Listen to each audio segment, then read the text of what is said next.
민경철 전문가님의 특별한 시선을 알아볼 수 있는 살맛나주 시간입니다. 저희 살맛나는 주식에서는 매 방송마다 여러분들께 특별한 살맛나주를 소개해드리고 있는데요. 오늘은 먼저 민경철 전문가님의 지난 살맛나주 수익률 탑5부터 보고 오시죠.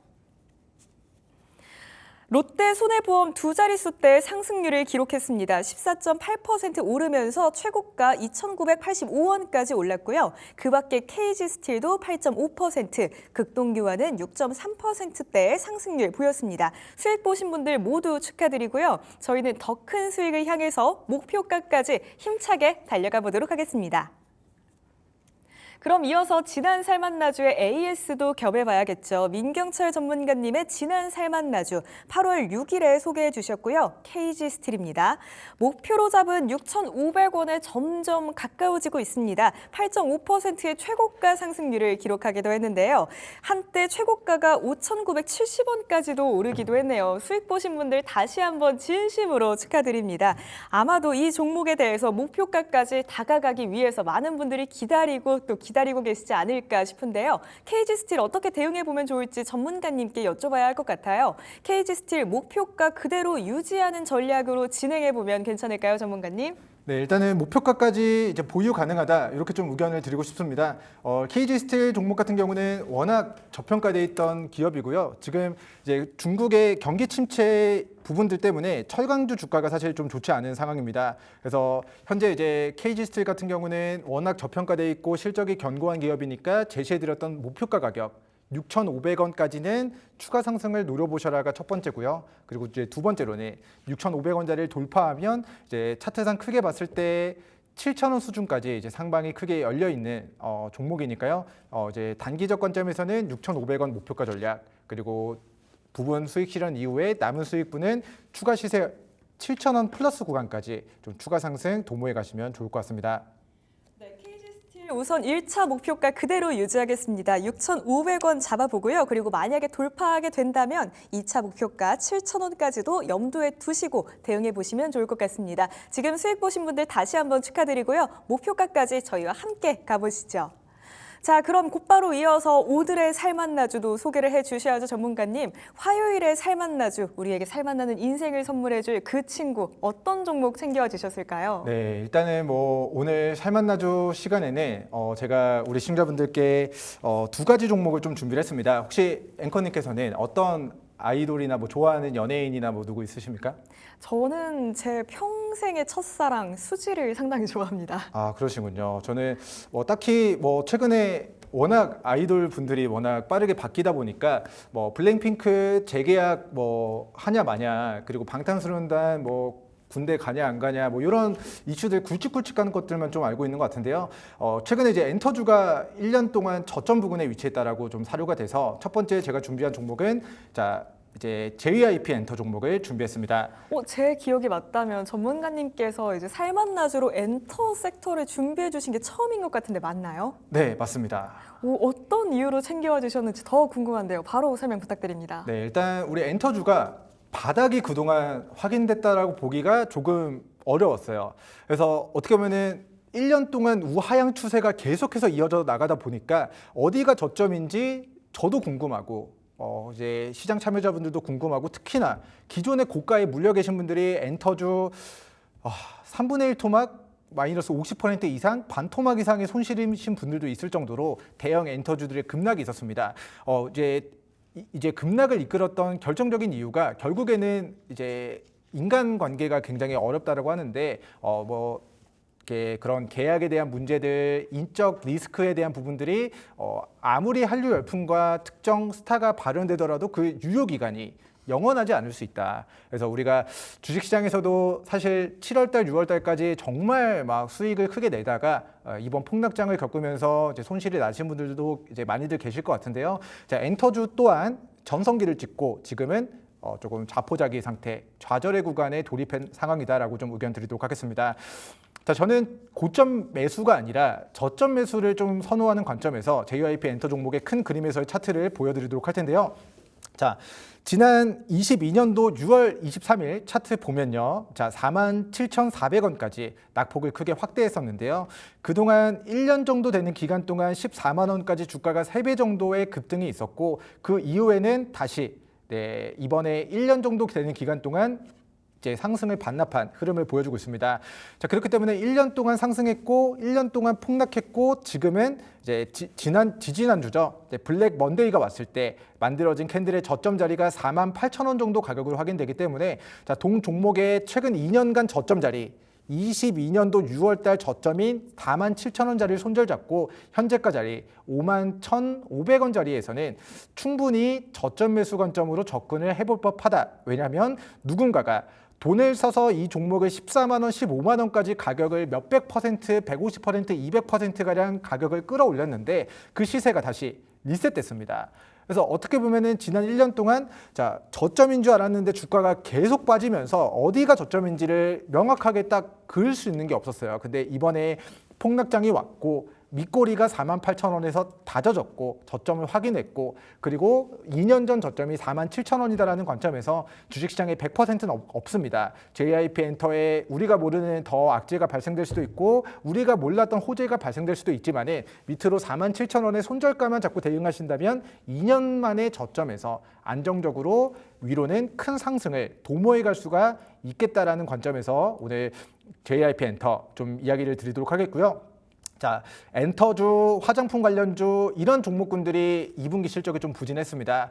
일단은 뭐 코로나 확산, 엠폭스 확산, 전염병이 확산된다. 과거를 떠올려 보면은 코로나로 인해서 봉쇄하면 화장품 관련주들, 뭐 여행 관련주들, 엔터 관련주들이 어떻게 보면 코로나 피해주로 이제 무너졌었던 시기가 있는데 이번에 전염병이 확산되다 보니까 뭐 그 여파가 좀 화장품 관련주나 엔터주들의 영향이 좀 있지 않았나라고 개인적으로는 좀 생각을 하도록 하겠고요. 자, 이제 JYP 소속 아티스트가 8월 달에 이제 복귀를 했고 또 연말까지 있지라는 이제 또 걸그룹이 또 복귀를 하고 콘서트나 앨범이나 이런 부분들로 매출액이 또 새로운 또 도전을 또 진행하게 될 예정입니다. 자, 있지의 복귀, 연말 복귀가 JYP 엔터의 어떤 재무제표 실적으로 영업이익으로 잡힐지는 알 수 없지만 그래도 하반기 우리 소속 아티스트가 다시 복귀한다. 라는 새로운 앨범을 가지고 연말에 또 이제 앨범 활동을 한다. 그리고 콘서트를 열어서 매출액을 낼 수 있는 그런 가능성이 있기 때문에 2분기 실적은 부진했으나 연말까지 또 소속 아티스트의 컴백, 복귀에 대한 모멘텀이 바닥에서 저점 매수세의 상승 모멘텀으로 작용되는지에 대한 부분 관심 있게 보시면 좋을 것 같고요. 자, 목표가 전략은 14만 원까지 올랐던 종목이기 때문에 위로 크게 상방을 노려보셔도 되는 종목이지만은 단기적 관점에서는 56,000원짜리 설정해 드리도록 할 테니까요. 47,000원 손절가, 매수가는 현재가 이하, 그리고 목표가는 56,000원짜리 설정해 드리도록 하겠습니다. 네, 엔터 섹터 전성기 후에 내려온 지금 상황입니다. 2년 만에 찾아온 저점 매수의 기회다 이런 말씀도 주셨는데요. JYP 엔터 손절가만 잡고 대응한다면 충분히 잘 갈 수 있다, 잘 대응해 볼 수 있다 이런 의견 주셨습니다. 우선 매수가는 현재가 이하에서 들어가도록 하고요. 손절가 47,000원 보겠습니다. 그리고 목표가는 상방이 크게 열려 있기는 하지만요. 단기적으로 56,000원 보면서 대응해 보도록 하겠습니다. 오늘의 첫 번째 살만나주 JYP 엔터였고요. 다음 살만나주는 어떤 종목일까요? 네, 두 번째 종목은 해운 종목 소개를 시켜드리도록 하겠습니다. 해운주요. 또 지정학적 리스크 덕분에 최근에 잘 가기도 했던 그런 섹터인데 그중에서도 어떤 종목일까요? 네, 일단은 우리 시청자님께서도 아까 휴니드 종목 방산주에 대한 상담을 또 남겨주셨는데요. 제가 준비한 종목은 해운주를 소개를 시켜드리도록 하겠습니다. 지금 러시아, 우크라이나 그리고 이란, 이스라엘, 하마스 그리고 후티 반군에 대한 홍해 그런 리스크도 있고 그리고 지금은 또 중국과 베트남 간에 또 이제 남중국해에 대한 또 군사적 리스크도 또 있는 상황이고요. 그리고 이제 미국 뭐 시나리오에 따르면 뭐 어떻게 보면은 가설입니다. 가정에 따르면은 또 이제 TSMC 반도체 패권을 또 장악하기 위한 중국의 대만 공습이 또 있을 수 있다. 이런 그런 가능성에 대한 부분들이 앞으로도 이제 글로벌 시장의 또 전쟁 리스크 또 이런 이제 글로벌 해운 운임을 상승시키는 요인으로 좀 작용이 될 것 같습니다. 그래서 아직까지는 뭐 우크라이나 러시아 전쟁이 끝나지 않았다. 이 전쟁이 어디까지 지속될지 모르는 상황이고요. 그리고 중동 전쟁 리스크에 대한 부분이 언제 이제 휴전 협상이 이루어지는지에 대한 부분들이 아직 불명확한 상황인 가운데 하반기까지 이 해운 운임 상승세 그리고 이제 무너지지 않는 상황이 유지된다면 해운주들의 호실적이 좀 예측이 되는 상황이 되겠고요. 자, 대한해운 종목은 기술적 관점에서도 저점 자리 그리고 재무적 관점에서도 어떻게 보면 실적이 크게 개선되는 모습을 보였기 때문에 우리 대한해운 종목 우리 조정 줄 때 저점일 때 전쟁 리스크가 불식되지 않았을 때 미리미리 물량 확보해 나가는 전략 취해 가시면 좋을 것 같습니다. 자, 일단은 대한해운 종목의 재무 추이를 보면서 좀 부연 설명을 드리도록 하겠습니다. 자, 동 종목에 기업 개요 들어가서 재무제표를 들어가서 이제 과거의 흐름을 보면은 2021년도에 매출액이 1조 1천억 원 정도가 됐고요. 그리고 2022년도에는 매출액이 1조 6천억, 그리고 23년도에는 매출액이 1조 4천억 정도, 그리고 올해는 1분기 동안의 매출액이 5천억 정도, 그리고 1분기 동안의 영업이익이 1,200억 정도로 작년 한 해 동안 1월부터 12월까지 2,500억의 영업이익을 벌었던 것에 비해서 자, 올해는 1월부터 3월까지 4분의 1 정도 되는 기간 동안에 1,200억 정도의 영업이익을 이제 기록을 했다. 그리고 동사에 이제 2분기까지의 영업이익이 대략 1,900억에서 2천억 정도로 잡힙니다. 근데 이제 대한해운 종목의 시가총액을 보면 6천억 정도가 되는데 올해 1월부터 6월까지 벌어들인 영업이익만 2천억이다. 이렇게 해운운임 상승세가 유지된다면 올해 연말까지 예상되는 대한해운 종목의 영업이익은 대략 3천억에서 4천억 정도의 영업이익에 육박하게 될 것으로 예상이 됩니다.